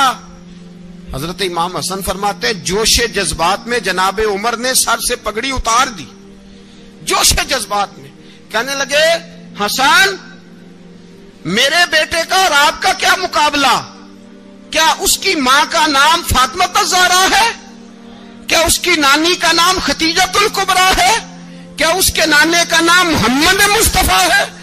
آپ کا اور اس کا کیا مقابلہ؟ پھر رو پڑے اور کہنے لگے بیٹے میں مکے کے صحراؤں میں اونٹ چرایا کرتا تھا, یہ جو میرے سر پر عزت کے بال ہیں یہ تیرے نانے کے اگائے ہوئے. میں مکے کے خبردار شہزادے خبردار. او بھائی اہل بیت نبوت کے ادب کا رنگ اگر سکھایا ہے تو سیدنا عمر نے سکھایا ہے. حضرت عمر فاروق اتھارٹی ہے, اسلام کی اتھارٹی. یکم محرم حضرت عمر کی شہادت ہے. یہودی بول اٹھا, کافر بول اٹھا. اگر 6 مہینے عمر دنیا میں اور رہتے تو دنیا میں کوئی کافر موجود نہ ہوتا. 6 مہینے. اور جب اس بطل جلیل کا جنازہ اٹھا, اللہ بخاری پڑھیے نا, اللہم ارزقنا شہادتا فی سبیلک, اللہ بسترے کی موت نہ دینا, شہادت کی دینا. عمر شہید ہوئے, مسجد نبوی میں نماز پڑھاتے, اور جب جنازہ اٹھا تو مدینے کا پھر پیچھے جو دلیر بچے وہ مولا علی تھے. مولا علی, جناب عمر کا جنازہ اٹھا تو سب سے پہلی ہائے جو نکلی وہ حضرت علی کی زبان سے نکلی, اور حضرت علی کی ساری داڑھی آنسوؤں سے بھر گئی. لوگوں نے کہا کہ علی کیا ہوا؟ فرمانے لگے تم دیکھ نہیں رہے جنازہ کس کا اٹھا ہے, پلٹ کے دیکھو تو صحیح, تم پتہ نہیں یہ کون گیا ہے. کہ حضور کیا ہوا؟ آپ فرمانے لگے عمر اس طرح کے کام کر کے گیا ہے, اب ان کے رستوں پہ کون چلے گا؟ کون اس کے جگر راہ وفا میں؟ میں نقش ایسے چھوڑ آیا ہوں, میں جس منزل سے گزرا ہوں وہ اب تک یاد کرتی ہے. حضرت علی حضرت عمر کے جنازے پہ کھڑے ہو کے کہتے ہیں اللہ مجھے اس طرح کے عمل کرنے کی توفیق دے جس طرح کے عمر کر کے گیا. میرے بھائی بطل عزیز, بطل حریت حضرت عمر رضی اللہ تعالیٰ عنہ, جو اپنی زندگی انقلاب والی گزار کے گئے. عمر جب دنیا سے گئے تو 80 دینار کا قرضہ تھا, 22 لاکھ مربع میل کا حکمران. اور اپنے بیٹے سے کہنے لگے بیٹے کوشش کرنا تیرے خاندان والے مل کے میرا قرضہ اتار دے, میری قبر پہ بوجھ نہ رہے, اور اگر خاندان والے مدد نہ کریں تو میرے دوستوں سے بات کرنا, وہ مدد نہ کریں تو پھر علی سے بات کرنا. ان کا پیار آپس میں اتنا, اور تو اختلاف ثابت کر رہا ہے. 80 دینار کا قرضہ چھوڑ کر حضرت عمر دنیا سے گئے, اور جاتی دفعہ کہہ گئے میرے بعد میرے بچوں کو حکومت کے مشورے میں بھی شامل نہ کرنا, حکومت کے مشورے میں بھی میری اولاد شامل نہ ہو. اتنا بڑا شخص اتنا بڑا رنگ دے کے یکم محرم کو جب عمر فاروق کا وصال ہوا تو بیٹے سے کہنے لگے اماں عائشہ سے جا کے کہو میرا بھی نبی پاک کے روزے میں دفن ہونے کو دل کرتا ہے. ایک قبر کی جگہ ہے اماں جی نے اپنے لیے رکھی ہے, بخاری ہے بخاری. حضرت عائشہ کے پاس صاحبزادے گئے, کہنے لگے اماں جی عمر کو زخم لگ گیا ہے, حالت بڑی پریشانی والی ہے. وہ کہتے ہیں اگر اماں اجازت دیں. سید عائشہ رو پڑی, فرمانے لگی کہ اپنی قبر کی جگہ تو نہیں نہ کسی کو دیتا, پر عمر نے کمال ہی بڑا کیا. اسے کہو جاؤ گنبد خضرا میں قیامت تک جو مصطفیٰ پہ اور ابو بکر پہ سلام پڑھے گا وہ تجھ پہ بھی سلام پڑھ کے جائے گا, جاؤ میں نے جگہ دی. اعلیٰ حضرت فاضل بریلوی رحمت اللہ علیہ فرماتے ہیں وہ عمر جس کے آداب شیدہ شکر, اس خدا دوست حضرت پہ لاکھوں سلام, اس خدا دوست حضرت پہ. آپ یقین کریں منبر پہ بیٹھا ہوں، حضرت عمر کا جب نام لیتا ہوں تو میرے وجود کے رونگٹے کھڑے ہو جاتے ہیں۔ حضرت عمر کی زندگی جب پڑھتا ہوں تو لگتا ہے خدایا ایسے شخص بھی دنیا میں آئے، ایسے لوگ۔ عزیز دوستو، بزرگوں اور بھائیوں، امیر المومنین، خلیفۃ المسلمین، مراد مصطفیٰ صلی اللہ تعالی علیہ وسلم، حضرت سیدنا عمر فاروق رضی اللہ تعالیٰ عنہ کو 26 ذی الحج کو زخم لگا تھا، قاتلانہ حملہ آپ پر کیا گیا تھا، اور 1 محرم الحرام کو اسلام کے اس بطل جلیل، اس قائد، اس لیڈر اور دنیا اسلام پر اپنی سیرت کے انمٹ نقوش چھوڑنے والے اس خوبصورت انسان نے دنیا سے پردہ فرمایا۔ حضرت عمر فاروق رضی اللہ تعالیٰ عنہ ان لوگوں میں سے ہیں جو ابن الوقت نہیں ہوتے، ابو الوقت ہوتے، جو وقت کے مطابق نہیں بدلتے بلکہ وقت کو اپنے مطابق بدل دیا کرتے ہیں۔ یہ وہ لوگ تھے کہ دین ان کا اوڑھنا بچھونا تھا، ان کا چلنا پھرنا دین تھا، ان کا ہنسنا اور رونا دین تھا۔ انہیں علم الیقین سے لے کر عین الیقین تک ایک خاص مقام اللہ نے عطا کر دیا تھا، تو بس پھر یہ سمجھ گئے تھے کہ دین ہی زندگی ہے، دین ہی روح ہے، اور دین ہی ہماری اصل ہے۔ نبی کریم صلی اللہ تعالی علیہ وسلم نے فرمایا کہ میں نے خواب دیکھا ہے، کچھ لوگوں کو میں نے قمیضیں پہنے ہوئے دیکھا، کچھ کی قمیضیں ناف تک تھیں، کچھ کی پیٹ تک تھیں، اور کچھ کی گھٹنوں تک تھیں۔ عمر میں نے تمہیں بھی دیکھا ہے، تمہاری قمیض تو پیروں سے ٹکرا رہی تھی۔ تو حضرت عمر کہنے لگے حضور خواب کوئی دیکھتا ہے، تعبیر کوئی بتاتا ہے، پر یہاں کمال یہ ہے کہ خواب بھی آپ نے بتایا ہے، تعبیر بھی آپ ہی بتائیں گے۔ حضور پھر بتا دیں اس خواب کی تعبیر کیا ہے؟ تو حضور نے فرمایا تعبیر یہ ہے کہ کسی کا دین ناف تک، کسی کا گھٹنوں تک، کسی کا پیٹ تک، اور عمر تو سارا ہی دین میں لپٹا ہوا ہے، تو سارا ہی دیندار ہے، سارا ہی۔ حضرت عمر فاروق رضی اللہ تعالیٰ عنہ آئیڈیل ہیں، ایک ہیرو ہیں۔ ان کی زندگی کے درجنوں پہلو ہیں، ہر سال ہم ایک پہلو بیان کر دیتے ہیں، کبھی عدل و انصاف پہ بات کر لیتے ہیں، کبھی نظام حکومت پر۔ ان کی زندگی کا ایک پہلو آج بھی ہماری گفتگو کا عنوان رہے گا، پر حضرت عمر کا مرتبہ اور مقام یہ ہے کہ نبی کریم علیہ السلام نے فرمایا کہ جبریل امین 950 سال میرے عمر کی شان بیان کریں تو عمر کی شان ختم نہیں ہوتی۔ 950 سال اگر حضرت جبریل بھی بیان کریں تو یہ مقام ہے سیدنا فاروق اعظم کا۔ اللہ تبارک و تعالیٰ نے جس طرح سارے نبیوں میں شان حضور کو عطا فرمائی، اسی طرح تمام نبیوں کے حواریوں میں سب سے زیادہ شان حضور کے غلاموں کو عطا فرمائی۔ قرآن مجید میں اللہ کریم نے فرمایا یا ایھا الذین آمنوا قوا انفسکم واہلیکم نارا، فرمایا اے ایمان والو خود بھی جہنم کی آگ سے بچو اور اپنے گھر والوں کو بھی دوزخ کی آگ سے بچاؤ۔ خود بھی بچو اور اپنے گھر والوں کو بھی۔ ہماری ساری نصیحتیں باہر والوں کے لیے، باہر ہمیں بہت بڑا لیکچر بھی دینا پڑے تو چلتا ہے، بہت بڑی داستان سرائی بھی کرنی پڑے تو چلتی ہے۔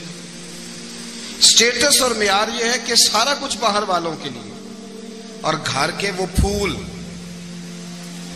جن کی آبیاری بھی ہم نے کرنی تھی، کوئی جڑی بوٹیاں اور گائیں تو وہ کاٹنی بھی ہم نے خود تھی، دھوپ اور چھاؤں کا خیال بھی ہم نے رکھنا تھا، وہاں ہماری نظر نہیں ہوتی۔ پڑوسی کے بچے کیا کر رہے ہیں یہ سارا پتہ ہوتا ہے، اور میرے گھر میں کیا گل کھل رہے ہیں اس کی مجھے خبر نہیں ہوتی۔ حضرت عمر فاروق نے جب یہ آیت نازل ہوئی تو فوراً عرض کیا یا رسول اللہ صلی اللہ علیہ وسلم اس کا کیا مطلب ہے کہ خود بھی دوزخ کی آگ سے بچو اور اپنے گھر والوں کو بھی بچاؤ؟ تو نبی کریم علیہ السلام نے فرمایا عمر اس کا مطلب یہ ہے کہ جن چیزوں کا اللہ رسول تمہیں حکم دیتے ہیں تم اپنے گھر والوں کو ان چیزوں کا حکم دو، اور جن چیزوں سے اللہ رسول تمہیں منع کرتے ہیں تم اپنے گھر والوں کو بھی ان چیزوں سے منع کرو۔ حضرت عمر فاروق کی زندگی میں جو چیز آپ کو بہت زیادہ ملے گی نا وہ یہ ہے کہ آپ نے جتنا کڑا احتساب محاسبہ باہر والوں کا کیا ہے نا اس سے زیادہ بڑھ کے اپنا اور اپنے گھر والوں کا کیا ہے۔ یہ بڑا عجیب معاملہ ہے کہ ہم جتنے لوگ ہیں ہمارا معیار یہ ہے کہ سامنے والا غلط ہے اور میں ٹھیک، یعنی دوسرے کا بچہ گلی میں نظر آ جائے تو اس کی غلطیاں نکلنی شروع ہو جائیں گی، اور میرا بچہ سارا شہر گھوم آئے ایک ٹائر پہ موٹر سائیکل پہ تو ہم کہتے ہیں کہ ابھی بچہ ہے، انشاءاللہ سیانا ہو جائے گا۔ اگر ابا جی آج تک سیانے نہیں ہوئے کہ اس کو سمجھا لیں تو پھر بیٹے کا سیانا ہونا تو ہو سکتا ہے کہ وہ 60-70 سال لگ ہی جائیں۔ گھر کے اندر جب تک توجہ نہیں ہوتی اور سب سے پہلے جب تک اپنی ذات پر توجہ نہیں ہوتی، میں کہا کرتا ہوں کہ باہر لیکچر چلتا ہے گھر میں عمل چلتا ہے، لیکچر باہر چلتا ہے گھر کے اندر عمل چلے گا۔ باہر تو آپ نے کہہ دیا نماز پڑھا کرو، ختم ہو گئی بات، لیکن گھر میں بچے نماز تب پڑھیں گے جب ان کے والد نماز پڑھیں گے۔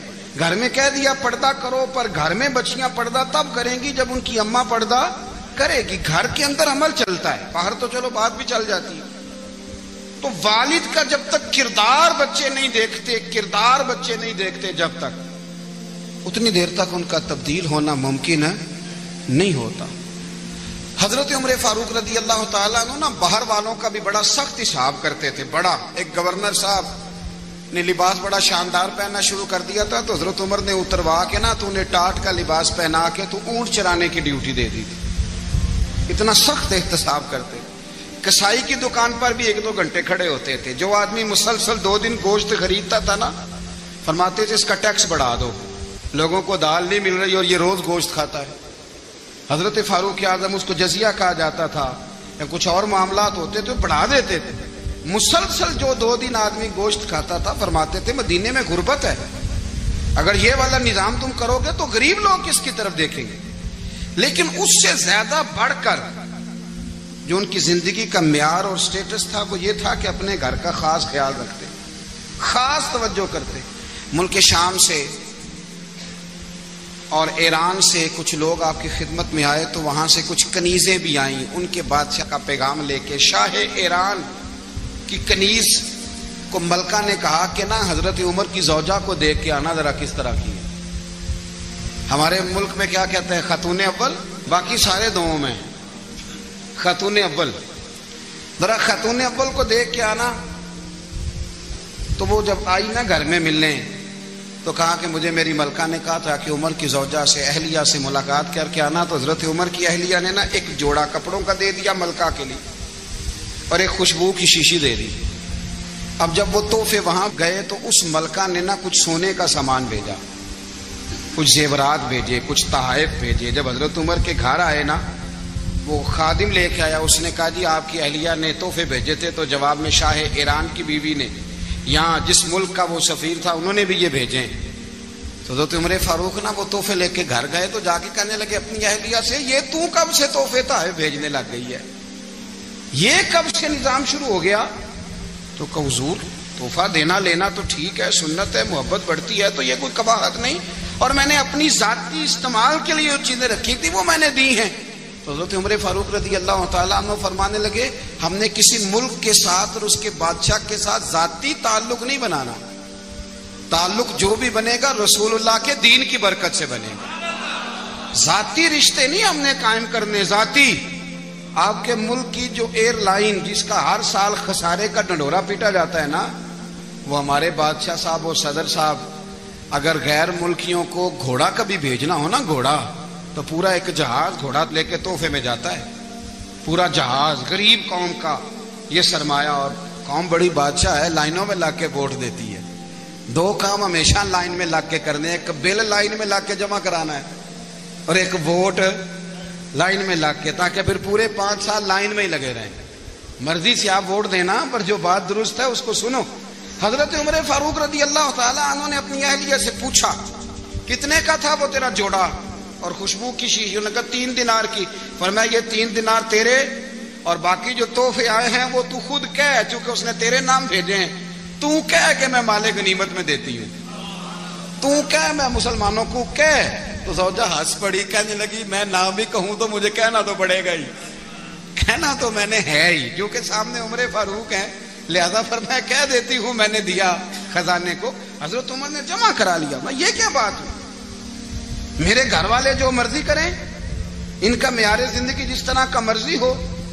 اور حضرت عمر ایک جملہ کہا کرتے تھے، اللہ کرے کہ یہ باتیں اس دور حاضر میں ہماری سمجھ میں آئیں۔ حضرت عمر فاروق رضی اللہ تعالیٰ عنہ اپنے بچوں کو فرمایا کرتے تھے کہ بہت آدمی کو بھوک لگی ہو نا، اور پھر اس کی پسند کا کھانا پکا ہو، تو اتنے شوق سے وہ اس کھانے کو دیکھتا ہے نا، فرمایا اس طرح پوری قوم اپنے بادشاہوں کے خاندان کو دیکھتی ہے، اس تیزی کے ساتھ دیکھتے ہیں کہ ان کے گھر میں کیا ہو رہا ہے، ان کا معیار زندگی کیا ہے، ان کا سٹیٹس کیا ہے۔ آپ کے بچے دونوں کاروبار کے لیے مصر گئے، ایک بہت بڑا قافلہ گیا مدینے سے مصر تجارت کے لیے، تو یہ گئے تجارت کے لیے، تو حضرت عبداللہ ابن عمر، حضرت عبید اللہ ابن عمر، حضرت عمر کے دونوں بیٹے گئے۔ جناب عمر فاروق کے بچے جب وہاں پہنچے تو مصر کے گورنر نے نا لوگوں کو تعارف کرایا کہ یہ عمر فاروق کے بیٹے ہیں۔ ایک چھوٹی سی بات کر دوں، یہ چودھری کے بیٹے کو کون بتاتا ہے کہ تو چودھری کا بیٹا ہے؟ باہر والے بتاتے ہیں، گھر والے۔ اور سیٹھ صاحب کے بیٹے کو کون بتاتا ہے کہ تو سیٹھ صاحب کا بیٹا ہے؟ اور مالک کو کون بتاتا ہے کہ تو مالک کا بیٹا ہے اور یہ کرایہ دار ہے؟ یہ کون بتاتا ہے؟ یہ سوچ ہم دیتے ہیں بچوں کو، چودھری اور کمی کی سوچ، امیر اور غریب کی سوچ، مالک اور کرایہ دار کی سوچ، گھر کے مالک کی اور کام کرنے والے کی سوچ، یہ ہم دیتے ہیں۔ یاد رکھنا، یہ ہم دیتے ہیں، یہ ہمارا مزاج ہے، یہ باہر سے نہیں آتی۔ تو کوئی شہزادہ ہے، تو سیٹھ ہے، تو نواب ہے، یہ سوچ باہر سے نہیں آتی، یہ اماں سوچ دیتی ہے، اماں، یہ ابا سوچ دیتا ہے۔ اور پھر جب تباہی اترتی ہے تو اس کے ذمہ دار بھی باہر والے نہیں ہوتے، گھر والے ہوتے ہیں، گھر والے۔ ہمارے بچوں کی طبیعتوں پر زیادہ نقش باہر والوں کا نہیں ہوتا، گھر والوں کا ہوتا ہے، یاد رکھیے گا۔ حضرت عمر فاروق رضی اللہ، بچے ہیں، شہزادے ہیں، وہ کاروبار کرنے گئے اور وہاں بتایا گورنر صاحب نے کہ یہ فاروق اعظم کے بچے، امیر المومنین کے۔ لوگوں نے ان سے زیادہ مال خریدا، تجارت میں زیادہ نفع ہوا، ظاہر ہے کہ وہ آپ کے جو اللہ خیر کرے حکمران ہیں، ان کے کاروبار کتنے ملکوں میں ہیں، کس بنیاد پر ہیں؟ وہ صرف اس بنیاد پر کہ وہ حکمران رہے، ان کے لیے آسان تھا بڑے لوگوں سے تعلقات بنانا۔ حضرت عمر فاروق رضی اللہ تعالیٰ عنہ کے بچے ڈھیروں مال کما کے جب واپس آئے نا، تو حضرت عمر سے آ کے بچوں نے بطور محبت کا، ابا جی اللہ نے بڑا ہی فضل کیا ہے، بڑا مال کمایا الحمدللہ، یہ دیکھیں کتنا نوازا ہے۔ تو حضرت عمر کہنے لگے سارے قافلے نے اتنا ہی کمایا ہے، سارے قافلے نے اتنا ہی کمایا ہے؟ کہ حضور نہیں، سارے قافلے نے اتنا نہیں کمایا، سب کو اتنا نہیں ملا۔ وہ تو وہاں گورنر صاحب نے لوگوں کو تعارف کرایا تھا کہ یہ عمر کے بچے ہیں، تو لوگوں نے پھر ہم سے بڑا ہی خریدا۔ تو حضرت عمر فرمانے لگے ٹھیک ہو گیا، میں بات سمجھ گیا، اس طرح کرو، جو تمہاری اصل زر تھی نا، جو راز تھی، وہ رکھ لو، اور باقی سارا مال مال خزانہ میں جمع کرا دو، اس لیے کہ یہ تم نے تجارت نہیں کی، یہ تم نے اپنے باپ کا نام بیچا ہے، یہ تم نے امیر المومنین کے بیٹے ہونے کا فائدہ اٹھایا ہے۔ فرمایا یہ تمہارا نہیں حق، یہ مسلمانوں کا ہے، اس لیے کہ یہ مال تم نے محنت سے نہیں کمایا، یہ باپ کی کرسی کا فائدہ اٹھایا ہے۔ اور فرمایا اگر تم نے مال جمع نہ کرایا تو میں مال بھی لے لوں گا زبردستی اور کوڑے بھی ماروں گا، ڈبل سزا دوں گا، مرضی سے جمع کراؤ گے تو کوڑوں سے بچ جاؤ گے۔ بڑے بیٹے نے تو جمع کرا دیا، تو چھوٹا تھوڑا پریشان ہوا، تو حضرت عبداللہ ابن عمر چھوٹے بھائی کا ماتھا چوم کے کہنے لگے بیٹے چپ کر کے جمع کرا، یہاں بھی فخر کر کے ہم عمر کے بیٹے ہیں، اور قیامت میں بھی فخر کریں گے کہ ہم فاروق اعظم کے بیٹے ہیں، یہاں بھی ناز کریں گے اور وہاں بھی ناز کریں گے کہ عمر کے بچے ہیں۔ ہمارے باپ نے خود بھی حلال ہی کھایا ہے، اور جب ہماری کمانے کی باری آئی ہے تو ہمیں حکم بھی حلال کھانے کا دیا۔ بھائی ہمارا مزاج دے، بچہ جب لے کے آتا ہے 2 لاکھ روپیہ تو کبھی پوچھے کہاں سے آیا ہے؟ جب وہ پہلے دن غلط دوستوں کے پاس جا کے بیٹھتا ہے تو کبھی نکالا گھر سے اسے؟ یہ بہت سارے خمیازے ہمیں اس لیے بھگتنے پڑتے ہیں کہ ہم ابتدا میں سوراخ بند نہیں کرتے. جب اس میں شگاف پڑ جاتا ہے, سیلاب آتا ہے, تو ہمیں ہوش آتی ہے. حضرت عمر نے اپنے گھر میں نگرانی رکھی, کڑی نگرانی. زیادہ نماز گھر میں پڑھتے تھے حضرت عمر, نفلی نمازیں زیادہ کیوں بلا. میرے اساتذہ مجھے حکم دیتے تھے کہ فرض نماز کے علاوہ نمازیں گھر میں پڑھنا, بچوں کو عادت پڑے گی, ذوق پیدا ہوگا, ان کو پتہ چلے گا کہ ہمارے گھر میں 5 وقت کوئی اور کام بھی ہوتا ہے. بھائی یاد رکھیں کہ آپ نے اگر سجدہ کرنا ہے تو بچہ لیٹ جائے گا, اسے پتہ کوئی نہیں سجدہ کیا ہے. لیکن جب گھر میں کبھی قرآن ابا جی کھول لینا, میں اکثر کہتا ہوں جب ابا جی کا موڈ بن جائے نا لیکچر دینے کا, وہ گھر میں شروع ہو جاتے ہیں, کہتے ہیں آپ لوگ نماز نہیں پڑھتے اس لیے میرے کاروبار میں برکت کوئی نہیں, تم سویرے قرآن پاک نہیں کھولتے تو میں تباہ ہو گیا. تو میاں آپ نے کب گھر میں قرآن پاک کھولا تھا؟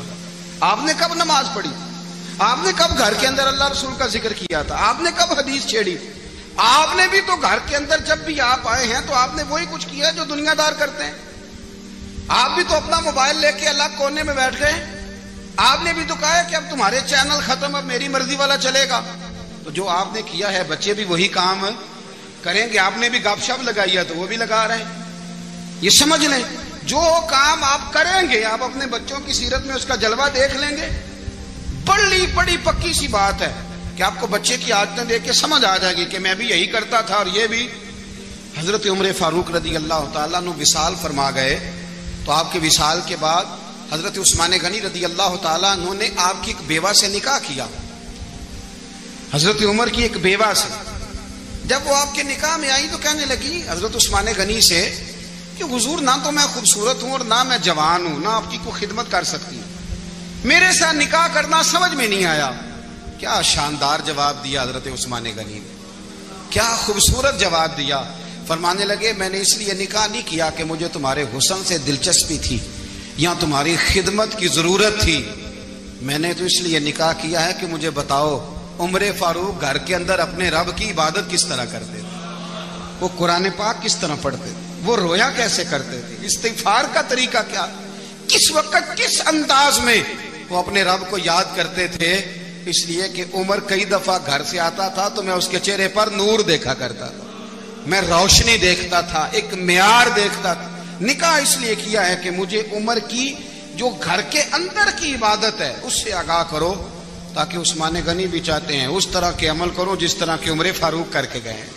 بھائی جب تک ہم اپنے گھر میں وہ توجہ نہیں دیں گے, وہ مزاج دیکھیں نا, ہمارے گھروں میں جب نقشہ پاس ہوتا ہے تو ٹی وی لان بھی اس میں ہوتا ہے, ڈرائنگ روم بھی ہوتا ہے, نماز کی جگہ بھی ہوتی ہے نقشے میں.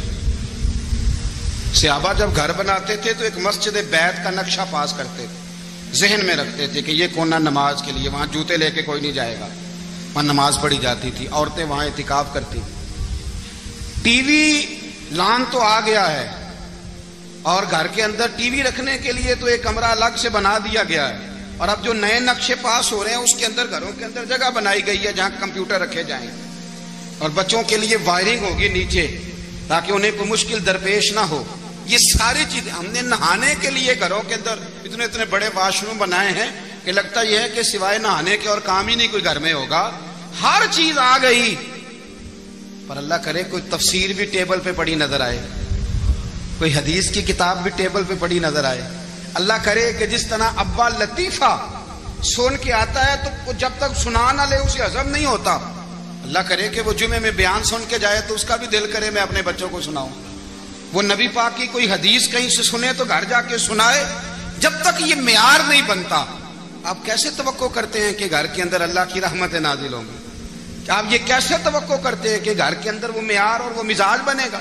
حضرت عمر فاروق نے ذاتی زندگی پر جو توجہ دی, گھر والوں کے معیار پر جو توجہ دی حضرت عمر فاروق رضی اللہ تعالیٰ عنہ نے, وہ بھی بڑی دیدنی ہے. حضرت ابو موسیٰ اشعری کو نا آپ نے وزیر خزانہ بنایا تھا, تو حضرت ابو موسیٰ اشعری کہتے ہیں کہ حضرت عمر کو شیخ خزانے میں رہنے تو دیتے نہیں تھے.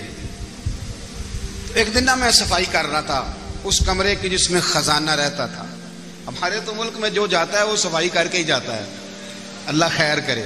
اور خیر معیار بدلتا ہے, جو پچھلی حکومت ہوتی ہے وہ قرضہ اٹھاتی ہے, وہ باہر سے جاتی ہے تو قرضہ لے کے آتی, اور جو نہیں آتی ہے وہ کہتی ہے ہمیں پیکج مل گیا ہے, وہ قرضہ نہیں اٹھاتے. ان کو کیا ملتا ہے؟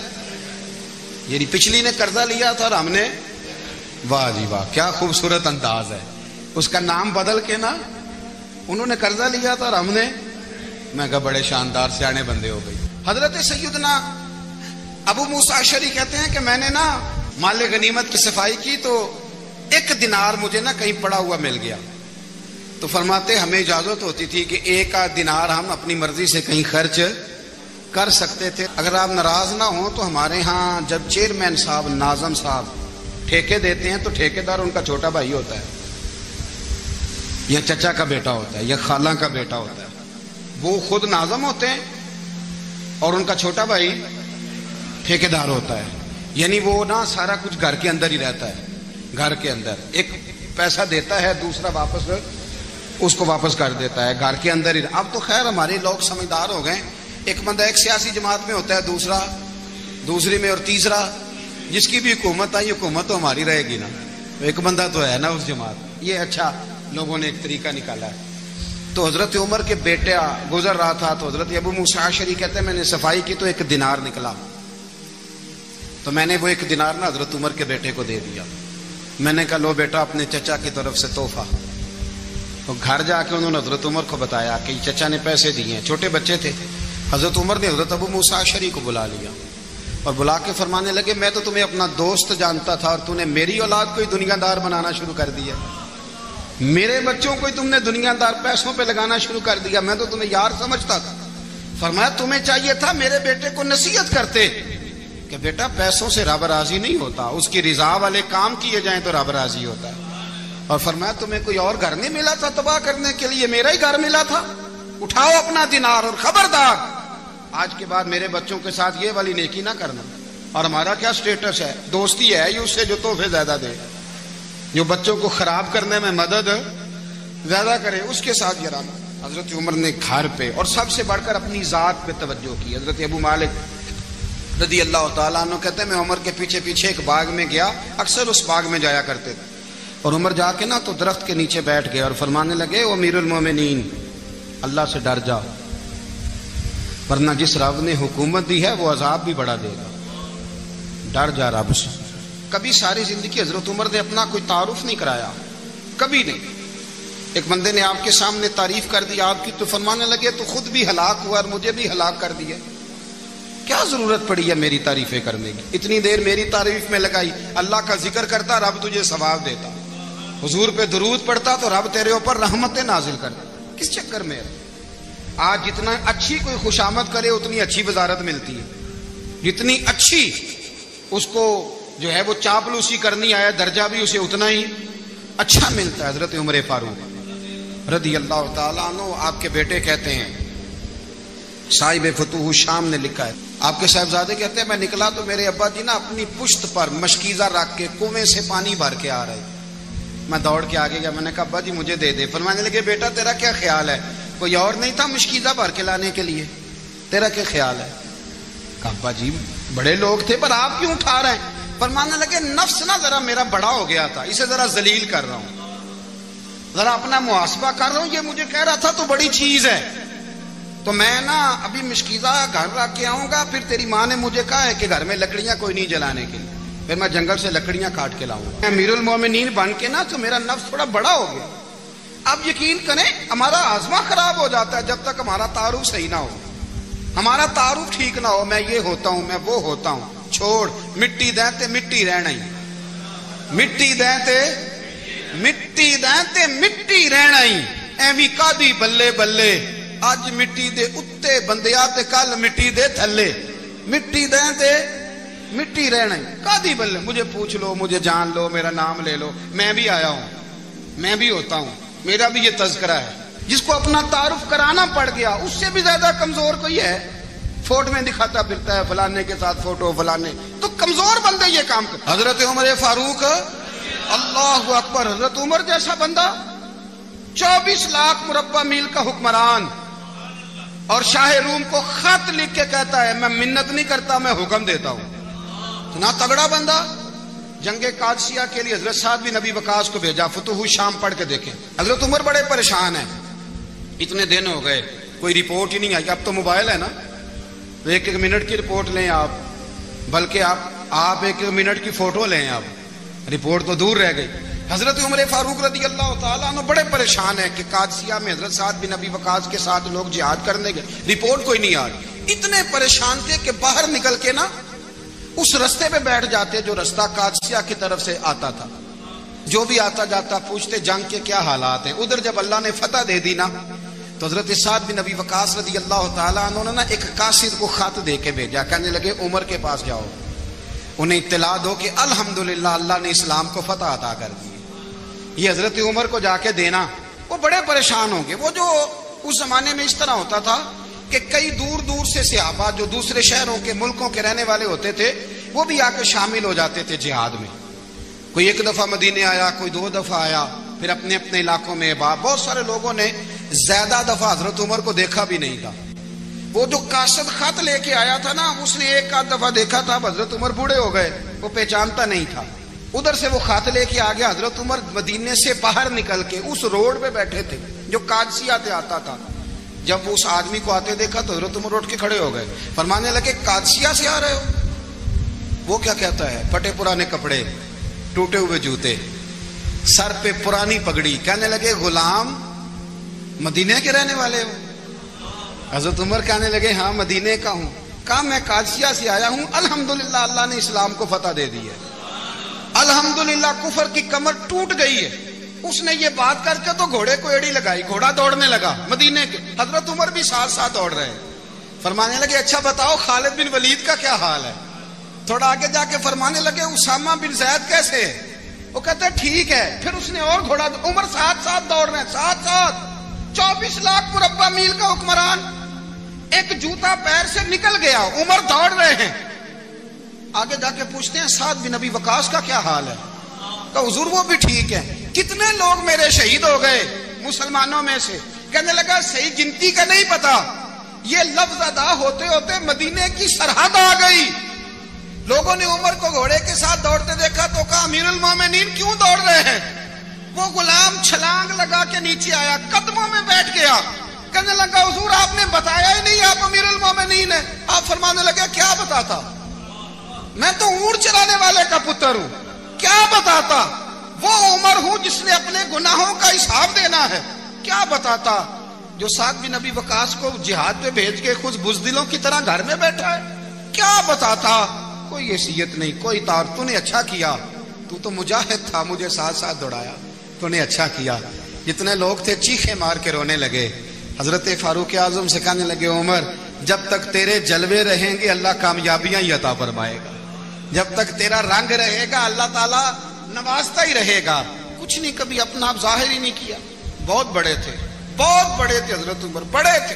حضرت ابو رافع غلام تھے، قرآن پاک بڑا سونا پڑھتے تھے۔ حضرت عمر جب بھی انہیں ملتے کہتے ابو رافع تو عمر سے اچھا ہے، قرآن بڑا شاندار پڑھتا ہے۔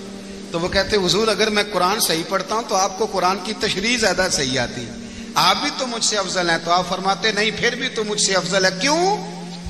اس لیے کہ تو اپنے آقا کی نوکری بھی ٹھیک کرتا ہے اور رب کی عبادت بھی ٹھیک کرتا ہے، اور مجھے خالص صرف عبادت کرنی ہوتی ہے وہ بھی ٹھیک نہیں کر پاتا۔ ساری زندگی اپنا محاسبہ، ساری زندگی اپنے گریبان میں دیکھا، ساری زندگی اپنے آپ کو پرکھا، اپنے آپ کو ٹٹولا۔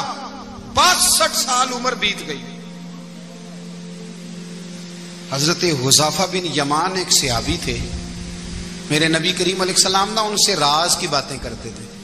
ہر بندے کا ہاضمہ ٹھیک نہیں ہوتا، سب سے راز کی بات نہیں کرنی چاہیے۔ حضرت حذیفہ بن یمان کہتے ہیں حضور راز کی باتیں بتاتے۔ مدینہ منورہ میں جو منافقین تھے ان کی لسٹ بھی نبی پاک نے حضرت حذیفہ بن یمان کو دی تھی۔ جب کوئی مشکوک آدمی مر جاتا نا تو صحابہ کہتے ہیں ہم دیکھتے اگر حضرت حذیفہ نے جنازہ پڑھا ہے تو ہم بھی جنازہ پڑھ لیتے۔ نبی پاک نے بھی کچھ جنازے نہیں پڑھے، ترمذی میں ہے، فرمایا عثمان سے جو بغض رکھے اس کا جنازہ نہیں پڑھیں گے۔ حضرت حذیفہ بن یمان اگر جنازہ پڑھتے تو لوگ پڑھتے، وہ نہ پڑھتے تو لوگ جنازہ نہ پڑھتے۔ حضرت حذیفہ بن یمان کہتے ہیں جناب عمر فاروق کی خلافت کے آخری ایام تھے، کچھ دنوں کے بعد وہ شہید ہو گئے۔ فرماتے آدھی رات کا وقت تھا، میں گھر میں سویا تھا بڑا بے فکر، اچانک میرے دروازے پہ دستک ہوئی، میں گھبرا کے اٹھا، اتنی رات کو کون آیا؟ کہتے ہیں قربان جاؤں، دروازے پہ گیا تو امیر المومنین فاروق اعظم دروازے پہ۔ میں نے کہا عمر کوئی حکم تھا تو مجھے بلا لیتے. کہنے لگے میں نا امیر بن کے نہیں آیا, تیرا ویر بن کے آیا ہوں. امیر المومنین کی حیثیت سے سرکاری کام سے بلاتا تو وہاں بلاتا, مجھے ایک ذاتی کام پڑ گیا. کہتے میں نے عمر کو گھر کی اندر بلا کے چارپائی پہ بٹھایا. میں نے کہا حضور میں غریب آدمی ہوں, میں کیا آپ کے کام آ سکتا ہوں؟ تو کہتے انہوں نے نا مجھے ساتھ بٹھا لیا, پھر میرا ہاتھ پکڑ لیا. کہنے لگے تو عمر کو جانتا ہے؟ عمر جھوٹ نہیں بولتا. تو جانتا ہے؟ عمر وعدوں کا پکا ہے. کہا حضور جانتا ہوں. کہا میں اس وقت آیا ہوں جب دیکھ بھی کوئی نہیں رہا. حضرت حذیفہ بن یمان کہتے ہیں پریشان ہو گیا, حضور پہلیاں نہ بجھوائے, مہربانی کر بتائیں کدھر آئے ہیں. حضرت عمر فاروق فرمانے لگے 62 سال کا ہو گیا ہوں, 63 میں چل رہا ہے, داڑھی سفید ہو گئی ہے, پھل پک گیا, اٹھ فریدہ ستیا, داڑھی آ گئی پور, اگا نیڑے آ گئی, پیچھا رہ گئی دور. اپنا اب قبر اشر کا معاملہ صاف نظر آنے لگا ہے. کہا حضور مجھ سے کیا چاہتے ہیں؟ حضرت عمر رو پڑے. کہنے لگے آج میں عشاء کے بعد نکلا ہوں تو نبی پاک کے صحابہ مجھے نیک کہہ رہے تھے. پھر میں نے بچوں کی ماں سے اور بچوں سے بھی پوچھا ہے, وہ بھی مجھ سے راضی ہیں. پر حذیفہ تیرے ساتھ نبی پاک راز کی باتیں کرتے تھے, سچ بتا کہیں عمر کا نام منافقوں میں شامل تو نہیں؟ سچ بتا ان منافقین میں تو شامل نہیں, کہیں اوپر سے تو نہیں سارا کچھ؟ حضرت حذیفہ بن یمان کہتے ہیں میں باپ کے مرنے پہ اتنا نہیں رویا جتنا عمر کے سوال پہ رویا. میں قدموں میں بیٹھ گیا. میں نے کہا نہیں عمر, یہ تو میں نے نہیں سنا, لیکن یہ میں نے نبی پاک سے ضرور سنا ہے کہ میرے بعد اگر کوئی نبی ہوتا تو عمر ابن خطاب ہوتا. یہ میں نے اپنے کانوں سے سنا ہے کہ عمر جس گلی سے گزرے شیطان رستہ بدل جاتا ہے. یہ میں نے اپنے کانوں سے سنا ہے کہ 950 سال حضرت جبریل جناب عمر کی شان بیان کریں تو پھر بھی بیان نہیں ہو سکتا. یہ میں نے ضرور سنا. دوستو ساری زندگی حضرت عمر نے اگر دوسروں کا محاسبہ کیا تو اپنا اور اپنے بچوں کا بھی کڑا خیال رکھا. اپنی ذات پر بڑی توجہ دی. جو لوگ اپنا بھول جاتے ہیں نا, ہمیں اپنی صحت کا بڑا خیال ہے لیکن اپنی روحانی زندگی کا کوئی خیال نہیں ہے, قلبی زندگی کا کوئی تصور نہیں ہے. آپ یقین کریں موٹا آدمی کمزور ہونے کے لیے جدوجہد کر رہا ہے, کمزور طاقتور ہونے کے لیے, لیکن جس کو کتنے دن بیت گئے اللہ رسول کی یاد میں رویا ہی نہیں, کتنے دن بیت گئے نہ سننے کو دل ہی نہیں چاہا, جسے مہینوں بیت گئے اور قرآن پاک کی طرف نظر ہی نہیں گئی, وہ فکر مند ہی نہیں. زندگی زندہ دلی کا نام ہے, مردہ دل کیا خاک جیا کرتے ہیں. بھائی حضرت عمر کی زندگی دور حاضر میں ہمیں یہ سبق دیتی ہے کہ کڑی نگرانی رکھو اپنے پودوں کی, کڑا خیال رکھو اپنے ذاتی باغ کا, اور یہ جو تمہارے دل کی دنیا ہے یہ تمہاری روح کی زندگی ہے, اس کا محاسبہ کرتے رہو. نبی کریم علیہ السلام نے فرمایا اپنا حساب خود کر لو قبل اس کے کہ تمہارا حساب کیا جائے. اپنا حساب, ہم ساری دنیا کا حساب کرتے پھرتے ہیں, کوئی کہاں سے کماتا ہے کہاں کھاتا ہے, پر اپنا حساب حضور نے فرمایا حساب کر لو قبل اس سے کہ تمہارا حساب. مولا علی فرماتے ہیں نماز پڑھ لو قبل اس کے کہ تمہاری نماز پڑھی جائے. اپنا محاسبہ کریں, تھوڑا سا نا اوپر دائیں بائیں دیکھنے کی بجائے تھوڑی سی گردن جھکا کے نا, درویش کہتے ہیں برے بندے نو میں لبن ٹریا تے جگ تے ملیا نہ کوئی, اپنے اندر چاہتی پائی تے میتھوں برا نہ کوئی. تھوڑی سی نا, تھوڑی سی اپنی طرف توجہ دیں. ہم نا بے چین وقت گزار رہے ہیں, بے قرار ہیں, بے سکون ہیں. سبب یہ ہے کہ ہم نے نا اپنا حساب کرنا چھوڑ دیا ہے. حساب کرو گے, بے حساب تو بندہ روٹی کھا لے تو بیمار ہو جاتا ہے, اور اگر زندگی بے حساب گزرے, گناہوں کا حساب ہی نہ کیا جائے, تقوی کی طرف توجہ ہی نہ کی جائے, تو پھر زندگی دشوار ہو جاتی ہے.